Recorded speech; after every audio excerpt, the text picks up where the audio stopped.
Australia దగ్గర మహాసముద్రంలో Animal conservation groups వాళ్ళు ఒక అద్భుతాన్ని చూశారు. ఆస్ట్రేలియాకి సంబంధించిన ఎనిమల్ కన్జర్వేషన్ గ్రూప్ వాళ్ళు మహాసముద్రంలో కొన్ని డ్రోన్ ఇమేజెస్ తీశారనమాట. దానిలో ఒక విశేషమైన అంశం కనిపించింది. ఒక డాల్ఫిన్, తన బేబీ డాల్ఫిన్ చనిపోయిందంట. ఆ పెద్ద డాల్ఫిన్, తల్లి డాల్ఫిన్ ఏం చేసింది తెలుసా? తల్లి డాల్ఫిన్ చనిపోయిన పిల్ల డాల్ఫిన్ పట్టుకుని సముద్రంలో తిరుగుతా ఉందన్నమాట. ఆ తల్లి డాల్ఫిన్ చుట్టూ 14 డాల్ఫిన్స్, దాని ఫ్రెండ్స్ అన్ని తిరుగుతున్నాయి అనమాట. ఈ తల్లి డాల్ఫిన్ కి ఫ్రాగిల్ అని పేరు పెట్టారు ఈ ఎనిమల్ కన్జర్వేషన్ గ్రూప్స్ అన్నమాట. ఈ ఫ్రాగిల్ డాల్ఫిన్ బేబీ డాల్ఫిన్ పట్టుకుని అలానే తిరుగుతుంది బాధతో అంట. ఇది 4th డెలివరీ. 4 సార్లు డాల్ఫిన్ పిల్లల్ని కందంట. 4 సార్లు పిల్లలు చనిపోయాయంట.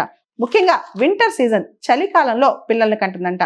వింటర్ సీజన్ లో డాల్ఫిన్ పుడితే గనక రెస్పిరేటరీ ప్రాబ్లమ్స్, అంటే ఊపిరి పీల్చుకోవడం చాలా కష్టం అవుతుందన్నమాట. సాధారణంగా డాల్ఫిన్స్ అనేవి చాలా ఇంటెలిజెంట్ బీయింగ్స్, సోషల్ బీయింగ్స్ కూడా. ఒకదానికొకటి కమ్యూనికేట్ చేసుకోగలవు. ఒక డాల్ఫిన్ ఇంకో డాల్ఫిన్ ని గుర్తుపట్టగలదంట. డాల్ఫిన్స్ కి మనుషులకి పోలిస్తే గనక మనకున్న ఎమోషనల్ సెంటర్ కన్నా, అంటే మనుషులకున్న భావోద్వేగాల కన్నా డాల్ఫిన్స్ కే ఎక్కువగా భావోద్వేగాలు ఉంటాయంట. మనకన్నా కొన్ని ఎమోషన్స్ డాల్ఫిన్స్ ఎక్కువ ఫీల్ అవుతాయంట. మనుషుల్లానే డాల్ఫిన్స్ కూడా ఫీలింగ్స్ ఉంటాయంట. డాల్ఫిన్స్ కూడా సెంటియంట్ బీయింగ్స్ అంట. అంటే కొంచెం ఫీలింగ్స్, అటాచ్మెంట్స్ చాలా ఎక్కువ అంట. బేబీ చనిపోతే గనక, డాల్ఫిన్ బేబీ చనిపోతే గనక డాల్ఫిన్స్ చాలా కాలం ఆ బాధలో ఉండిపోతాయంట. మనుషుల్లాగే డాల్ఫిన్స్ కూడా బేబీ చనిపోతే కనుక చాలా బాధపడతాయంట. ఆ మౌర్నింగ్ పీరియడ్, ఆ బాధ సమయంలో హృదయ విదారకంగా బిహేవ్ చేస్తూ ఉంటాయంట. ఎపిమెలిటిక్ బిహేవియర్ అనేది డాల్ఫిన్స్ లో కూడా మనం గమనించవచ్చు. ఎపిమెలిటిక్ బిహేవియర్ అంటే పిల్లల్ని డెలివరీ అయిన తర్వాత తల్లి తన గురించి తను పట్టించుకోకుండా పిల్లల గురించి ఎక్కువగా కేరింగ్ తీసుకోవడం, పిల్లల గురించి ఆలోచించడం, వాటి శ్రద్ధ గురించి ఆలోచించడం అనమాట.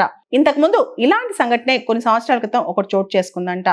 తన పిల్ల చనిపోతే ఆర్కా అనే జీవి కొన్ని వేల కిలోమీటర్లు 17 రోజుల పాటు ఆ బేబీ శవాన్ని పట్టుకుని, తన పిల్ల యొక్క శవాన్ని పట్టుకుని అలానే తిరుగుతుందంటే ఈ ఆర్కా అనే జీవి. అలానే డాల్ఫిన్స్ కూడా అనమాట.